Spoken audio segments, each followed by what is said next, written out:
Everyone knows, but only a few actually apply, and these few make the difference.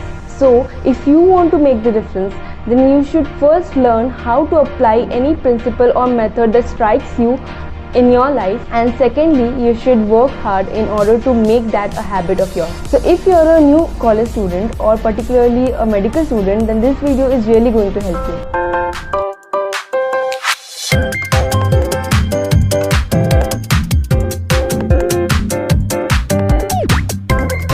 Medicos, this is Sakshi. I'm an undergraduate MBBS student at RGCO Medical College and I welcome you all to the channel. So ये video है new students के लिए कुछ tips और suggestions के ऊपर which are based upon my experience as an Indian medical student and a part of the first batch to experience the new MCI curriculum. So ये video थोड़ी लंबी होने वाली है बट काफ़ी informative video, so don't skip the video, watch it till the end and I'm sure if you could apply all these things into your life then you will get benefited from it. So number 1, use your seniors. तो अगर आपको life में कभी भी कोई भी advice लेनी हो तो हमेशा उस इंसान से लेना जो एक्चुअली उस पास से गुजर चुका हो या उसने एक्चुअली उन चीज़ों को एक्सपीरियंस किया हो, ना कि वो इंसान जो बाहर से सिचुएशन को देख करके आपको ज्ञान दे रहा हो. सो इस केस में your seniors are the best people to take advice from, क्योंकि वो उस सिचुएशन से गुजर चुके हैं जिस सिचुएशन में आप अभी हो. उन्हें पता है कि इस पाथ में क्या क्या प्रॉब्लम्स आ सकती हैं, किस तरह से आपका कॉलेज वर्क करता है, किस तरह से आपका करिकुलम वर्क करता है, टीचर्स किस तरह से पढ़ाते हैं, क्लासेस किस तरह से होती है. इन सारी चीज़ों के बारे में उन्हें आपसे बेहतर पता है क्योंकि वो उस सिचुएशन से गुजर के आ चुके हैं. So try to interact with your seniors and try to build a good relationship with your seniors because उनके एडवाइसेस आपको ज़रूर काम आने वाले हैं. सिर्फ पढ़ाई में ही नहीं, इंटर्नशिप वगैरह में भी जब आप करोगे तो आपके सीनियर्स आपको काफ़ी हेल्प करेंगे केसेस वगैरह से related. So try to build a good relationship with your seniors. Number 2, work together. अब जब आप नीट दे करके कॉलेज में आ चुके हो तो ये जो कंपटीशन वाली चीज़ है वो अपने दिमाग से निकाल दो, बिकॉज मेडिकल कॉलेज में ऐसा नहीं है कि कौन फर्स्ट आ रहा है कौन लास्ट आ रहा है, किसी को फ़र्क नहीं पड़ता आपको कितने ज़्यादा मार्क्स आए हैं. एंड जो सिलेबस है वो काफ़ी ज़्यादा वास्ट है, बहुत सारी चीज़ें हैं जो आपको पढ़ने की ज़रूरत है. So work smartly. जितना ज़्यादा आप ग्रुप में वर्क करोगे उतना ही आपका जो वर्कलोड है वो डिवाइडेड हो जाएगा. सो ज़्यादा से ज़्यादा ग्रुप स्टडीज़ करने की कोशिश करो, और ऐसा नहीं है कि अपनी नॉलेज अपने तक रखना है, खुद पढ़ लिया और हो गया. किसी और को बताएंगे तो शायद उसको ज़्यादा मार्क्स हो जाएंगे. किसी को फ़र्क नहीं पड़ता कि आपको 5-6 मार्क्स या 10 मार्क्स किसी से ज़्यादा आए हैं या नहीं आए हैं, क्योंकि इससे 2 बेनिफिट्स होते हैं. सबसे पहला तो अगर आपने खुद कोई टॉपिक पढ़ के किसी को एक्सप्लेन किया है तो वो टॉपिक आपके लिए खुद के लिए काफ़ी ज़्यादा क्लियर हो जाता है. उसके बाद अगर वो आपका फ्रेंड आपसे क्रॉस क्वेश्चनिंग करता है तो टॉपिक काफ़ी ज़्यादा क्लियर हो जाता है और काफ़ी टाइम के लिए आप उस टॉपिक को रिटेन करते हो.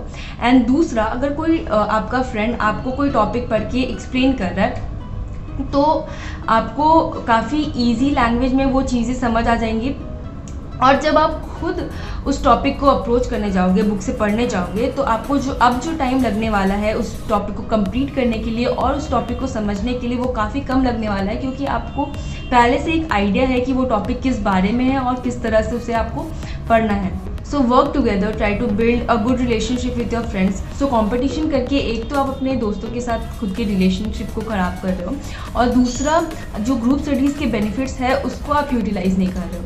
वही टॉपिक अगर आप खुद से पढ़ने जाओ तो आपको 2 से 2.5 घंटे लगेंगे, जिसे अभी आप 1 घंटे में कंप्लीट कर पाओगे, और साथ ही आपका इंटरेक्शन हो गया आपके दोस्तों के साथ, आपका माइंड फ्रेश हो गया, और मस्ती मजाक के साथ साथ आपकी पढ़ाई भी हो रही है. Next, keep the exam in your mind. Well, अभी जब आप अपने फर्स्ट ईयर में हो तो आपको ये सुनने में बिल्कुल अच्छा नहीं लग रहा होगा, क्योंकि फर्स्ट ईयर में हमारा जो अप्रोच होता है वो इस तरह से होता है कि कैसे मैं कोई टॉपिक को इस तरह से पढ़ लूँ कि मुझे आगे चल करके मेरे मेडिकल करियर में वो मुझे हेल्प करने वाला है. वेल, एक चीज़ मैं बता दूं कि बहुत सारी चीज़ें जो आप अपने फर्स्ट ईयर में पढ़ोगे वो मैक्सिमम चीज़ें आपको अपने लास्ट ईयर तक याद नहीं रहने वाली है. बट आपको अपने लास्ट ईयर तक जाने के लिए एक मेजर एग्जामिनेशन क्वालिफाई करना बहुत इंपॉर्टेंट है, which is the first professional MBBS, जिसको अगर आप पास नहीं करते हो तो आप आगे नहीं बढ़ पाएंगे. वेल, इसको इस तरह से मत लो कि आपको सिर्फ एग्ज़ाम ओरिएंटेड होकर के ही पढ़ना है. आप इतनी मेहनत करके सिर्फ एक एग्ज़ाम क्वालिफाई करने के लिए थोड़ी पढ़ने आए हो. आपको एक अच्छा डॉक्टर बनना है और उसके लिए चीज़ों को डिटेल वे में पढ़ना ज़रूरी है. बात तो सही है कि आपको चीज़ों को डिटेल वे में और अच्छी तरह से पढ़ने की ज़रूरत है, बट डिटेल वे में पढ़ने से पहले अगर आपको सिंपल चीज़ों की नॉलेज नहीं है तो फिर आप कैसे आगे बढ़ पाओगे. तो इस मेंटालिटी से टॉपिक्स को अप्रोच मत करना कि कैसे वो चीज़ आपको 5 years डाउन द लाइन आपको हेल्प करने वाली है। जो पैटर्न है ना करिकुलम का, वो धीरे धीरे आपको उस पाथ पर लेके चला ही जाएगा। तो चीज़ों को इस तरह से पढ़ो कि आपको मैक्सिमम टाइम के लिए आप उन चीज़ों को रिटेन कर सको, और अपना जो एग्ज़ाम है वो भी आप ध्यान में रखो। बहुत लोगों के साथ ऐसा होता है जो स्टार्टिंग में बहुत अच्छे से पढ़ रहे होते हैं, बट जब एग्ज़ाम का टाइम पास आता है तो उनके बहुत सारे इंपॉर्टेंट टॉपिक्स जो एग्ज़ाम के हैं वो कंप्लीटेड नहीं रहते हैं, तो उनको बहुत ज़्यादा स्ट्रेस हो जाता है। एग्ज़ाम से पहले रात भर जग करके उनको पढ़ना होता है। बहुत सारे टॉपिक्स को वो लोग निगलेक्ट कर देते हैं कुछ टॉपिक्स को अच्छे से कंप्लीट करने के चक्कर में। तो अगर आपको उस सिचुएशन से नहीं गुजरना है तो ये चीज़ अपने दिमाग में ज़रूर रखना कि at the end of the year आपको एक एग्जामिनेशन फेस करना है। तो be prepared for that examination, and examination के लिए जो इंपॉर्टेंट टॉपिक्स है उन्हें आप कंप्लीट करें, और उसके बाद आपको जो अगर एक्स्ट्रा आपको पढ़ाई करनी है तो वो आप कर सकते हो। ये चीज़ करने के लिए आपको सबसे पहले सिंपल तरीके से स्टार्ट करना होगा। चीज़ों को सिंपल स्टार्ट करो and then try to build up upon that, and this brings us to the next part which is understand in the layer manner. So मान लो आपने कोई चैप्टर को पहली बार अप्रोच किया है, पहली बार आप वो चैप्टर को पढ़ने जा रहे हो, तो ऐसा मत स्टार्ट करना कि आपने उसकी हेडिंग पढ़ी एंड देन शुरू हो गए पढ़ना उसके कंटेंट को। First have a big picture of the chapter कि एक्चुअली वो चैप्टर किस बारे में है। तो पहले उसकी हेडिंग को पढ़ो एंड देन उसके सब टॉपिक्स को पढ़ो, ताकि आपको एक बेसिक ओरिएंटेशन मिल जाए, एक आइडिया हो जाए कि एक्चुअली वो चैप्टर किस बारे में है, उसमें कौन कौन से सब टॉपिक्स को डील किया गया है। मतलब इस चैप्टर के एंड तक आपको क्या क्या चीज़ें पता चल जानी चाहिए।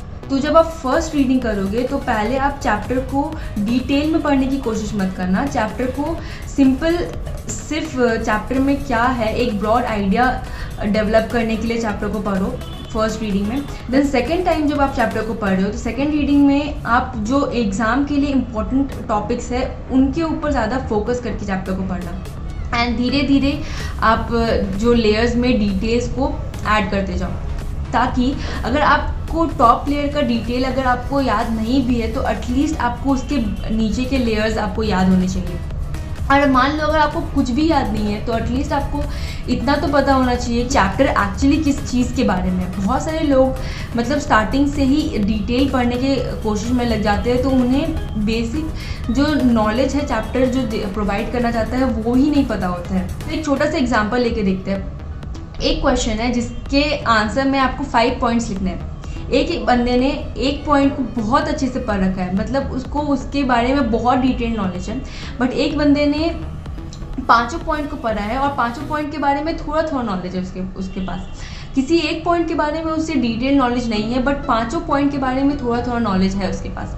तो ये बंदा 5 पॉइंट्स को लिखता है और ये बंदा सिर्फ एक पॉइंट को बहुत अच्छे से लिखता है। तो अब आप ही बताओ किसको ज़्यादा मार्क्स मिलने वाले। ऑब्वियसली इस बंदे को जिसने 5 पॉइंट्स एटलीस्ट एनलिस्ट किए, एटलीस्ट उसे पता है कि 5 पॉइंट क्या है उस आंसर के। बट इस बंदे को वो 5 पॉइंट ही नहीं पता है, उसे सिर्फ एक ही पॉइंट पता है, वो डिटेल में पता है। So that is not going to help. Try to start from the basic and then try to add the details in your further list. So try to understand the concept and don't rely on the memory. जो कि concept के ऊपर ध्यान दो, basic से पढ़ना start करो, चीज़ों को सिंपल वे में पढ़ने की कोशिश करो। जितना सिंपल वे में आप पढ़ सकते हो उतना अच्छा है, ताकि आपको बेटर तरीके से और ज़्यादा टाइम के लिए वो चीज़ें याद। प्लीज़ आप नीट के लिए इतनी बार बायोलॉजी को पढ़ चुके हो तो अब आपको भी ये आइडिया हो ही चुका हो कि biology is not only about memorising and mugging up this things. There are concepts in biology as well. Don't try to memorize everything because there are a lot of things that you could memorize but you won't be able to memorize them all. So don't even try to waste your time upon that. Try to build your concept and उसमें आप time invest कर रहे हो because वो अगर आपका concept clear है तो आपको डेफिनेटली चीज़ें याद रहेंगी. अब जब आपने कोई टॉपिक समझ तो लिया है, पढ़ तो लिया है, बट फिर भी बहुत बारी ऐसा होता है कि आप उन चीज़ों को भूल जाते हो, तो उन्हें कैसे हम लोग याद. So for that practice spaced repetition and active recall, and these methods are actually proven to be very beneficial. Start practicing active recall and spaced repetition from the day one. By the end of the year, at the time of the examination, you will really love this and you will thank yourself for the fact that you continued practicing these methods. पहले ये समझ लेते हैं कि what is active recall and what is spaced repetition. So so active recall का मतलब ये है कि कोई भी टॉपिक अगर आपने पहले पढ़ रखा है तो उसे आप एक्टिवली रिकॉल करने की कोशिश करो। मतलब rather than going through the notes that you have made or any book that you have read passively, try to actively recall the knowledge that you have gained. जितना ज़्यादा आप कोशिश करोगे कोई भी इंफॉर्मेशन अपने ब्रेन से रिट्रीव करने के लिए, उतने ही ज़्यादा कॉन्क्रीट वे में वो आपके ब्रेन में इंफॉर्मेशन स्टोर रहेगी। The next one is space repetition. तो स्पेस रेपिटेशन का मतलब ये है कि आप एक रेगुलर इंटरवल ऑफ टाइम पे अपने पढ़े हुए टॉपिक्स को रिवाइज कर रहे हो, तो इससे जो आपका जो फॉरगेटिंग कर्व है वो डिस्टर्ब हो जाता है और इससे आप ज़्यादा लंबे समय के लिए कोई भी चीज़ आपको याद रहेगी। मान लो अगर आपने कोई चैप्टर अभी पढ़ा है तो अभी तो आपको वो बहुत अच्छे से याद होगा, बट जैसे जैसे टाइम जाएगा वैसे वैसे आप उसे भूलने लगोगे और आपको कम याद रहेगा। सो अगर आप इस फॉरगेटिंग कर्व को डिस्टर्ब कर देते हो और वापस से उस चैप्टर को रिवाइज करते हो एक दिन के बाद, अब आपको ये वापस से इतना ही याद है जितना आपको फर्स्ट टाइम पे याद था, और अब जो आपका भूलने का रेट है वो कम हो जाता है और अब आप काफ़ी ज़्यादा टाइम के लिए इस इंफॉर्मेशन को रिटेन करोगे और ज़्यादा टाइम के लिए आपको ये इंफॉर्मेशन याद रहने वाली है। तो आप active recall and space repetition को इंटीग्रेटेड वे में यूज़ कर सकते हो। So don't fall in this trap of early completion.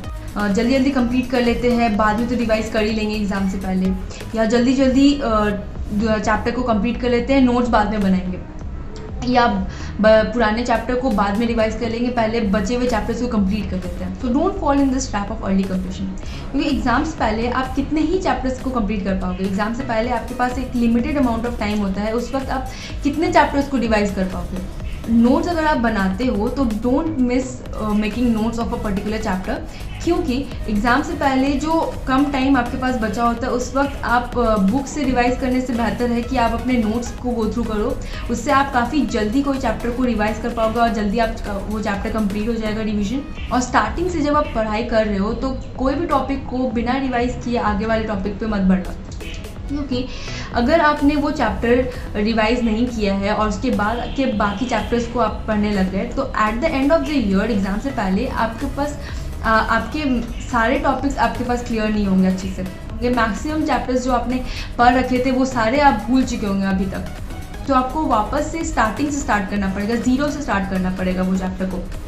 वही अगर आपने अपने फॉरगेटिंग कर्व को पहले ही डिस्टर्ब कर दिया होता तो अब तक अपने कुछ चैप्टर्स आपको अच्छे से याद होते। Do practice active recall and space repetition from the day one and I am sure you will be thankful to yourself for consistently practising these methods without any fail. Next is pursue your interest other than studies as well. Try to find time to do that. तो MBBS के बाकी years के comparison में first year में आपके पास काफ़ी ज़्यादा time होता है। जो भी आपका टैलेंट है या कोई भी आपका इंटरेस्ट है जिसमें आप आगे कुछ करना चाहते हो या एटलीस्ट उसको प्रैक्टिस करना चाहते हो, then definitely do that. Don't just ignore it for the sake of study. Next is don't miss practical classes, क्योंकि थ्योरी में इतना सारा कुछ है कि बहुत बार ऐसा होगा कि आप प्रैक्टिकल क्लासेस मिस कर जाओगे, but try not to miss any of your practical class, be it a dissection class of anatomy और फिजियोलॉजी और बायोकेमिस्ट्री, क्योंकि अगर आपने उस प्रैक्टिकल क्लास को एक बार भी अटेंड किया है तो आपको एटलीस्ट पता है कि कैसे प्रैक्टिकल में आपको परफॉर्म करना है, इस तरह से आपको एग्जामिनर्स के सामने चीज़ों को प्रेजेंट करना है। एटलीस्ट आपको कुछ बेसिक चीज़ें पता होती है अगर आपने प्रैक्टिकल क्लासेस को इवन एक बार भी उन क्लासेस को अटेंड किया है। तो स्टार्टिंग में आपको काफ़ी बोरिंग सा लग सकता है कि कुछ खास तो हो नहीं रहा है प्रैक्टिकल, कोई बात नहीं, हम लोग बुक से पढ़ करके कर लेंगे प्रैक्टिकल, या किसी और फ्रेंड से पूछ लेंगे, इतना टाइम क्यों वेस्ट करना है, यहाँ पे हम लोग जाकर के थ्योरी पढ़ लेते हैं। बट डोंट डू दैट, क्योंकि थ्योरी पढ़ करके आप प्रैक्टिकल अच्छे से नहीं कर पाओगे। So don't ever miss any of the practical classes, always attend the practical classes even if you don't attend your theory classes regularly, but try to be regular with your practical classes. My next advice would be do use videos to learn faster. Theories, books वगैरह पढ़ करके बहुत सारी चीज़ें आप नहीं समझ पाओगे। उन चीज़ों को समझने के लिए you need someone to explain them to you, and YouTube पे आपको बहुत अच्छे से वीडियोस मिल जाएंगे इन चीज़ों को एक्सप्लेन करते हुए। बहुत सारे चैनल्स ऐसे हैं जो पर्टिकुलरली कुछ सब्जेक्ट्स को एक्सप्लेन करते हैं, तो उनके वीडियोस बहुत इफेक्टिव होते हैं आपको एग्ज़ाम के लिए भी और आपको कोई भी टॉपिक अच्छे से समझने के लिए भी। तो पहले ऐसा होता था कि बहुत सारे वीडियोस इतने अच्छे नहीं होते थे कि सिर्फ एक वीडियो देख करके आपको सारी चीज़ें समझ में आ जाए, आपको बहुत सारे वीडियोस को देखना पड़ता था, उसके बाद भी आपको एक्चुअली जो आपकी बुक में लिखा है उससे रिलेटेड कोई वीडियो नहीं मिलती थी। बट अभी बहुत से ऐसे चैनल आ गए हैं जिन्होंने बहुत एग्ज़ाम ओरिएंटेड वे में भी चैप्टर्स को पढ़ाते हैं, एग्ज़ाम के लिए जो इंपॉर्टेंट टॉपिक्स हैं उन्हें एनलिस्ट करके बताते हैं। So prefer using videos for studying rather than your textbook. मैं ऐसे नहीं बोलूँगी कि टेक्स्ट बुक को बिना पढ़े सिर्फ आप वीडियो से ही पढ़ो, बट आई वुड सजेस्ट कि आप एटलीस्ट कोई वीडियो लेक्चर पहले देखो, उससे आपको एक ओरिएंटेशन मिल जाएगा चैप्टर का कि चैप्टर में एक्चुअली क्या बताया गया है, क्या क्या पार्ट्स है चैप्टर के और क्या क्या इंपॉर्टेंट टॉपिक्स है चैप्टर के। एंड देन आप जब उस चैप्टर को अप्रोच करोगे then it would be easier for you to do so and it would take much less time to understand the topic and to complete the topic. Okay everybody, so the last step, use your past NEET knowledge.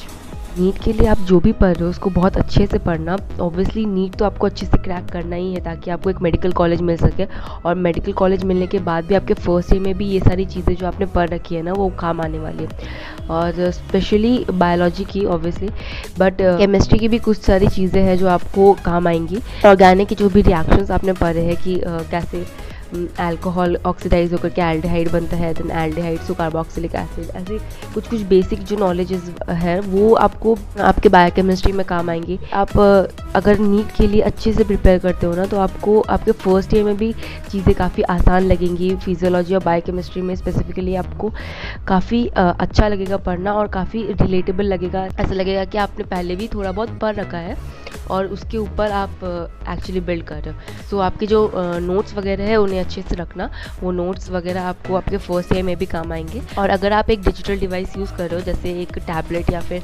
IPad, या अगर आप एक laptop भी use कर रहे हो तो आप ऐसा कर सकते हो कि वो जो मतलब नीट ख़त्म होने के बाद जो नोट्स है आपके उनका एक PDF बना लो और वो PDF आप अपने डिवाइस में रखो। तो आपको वो मोटे मोटे नोटबुक्स और बहुत सारे नोटबुक्स होंगे आपके, तो वो सारे आपको अलग से कैरी नहीं करने पड़ेंगे और आपके पास वो सारे नोट्स फिर भी रह जाएंगे।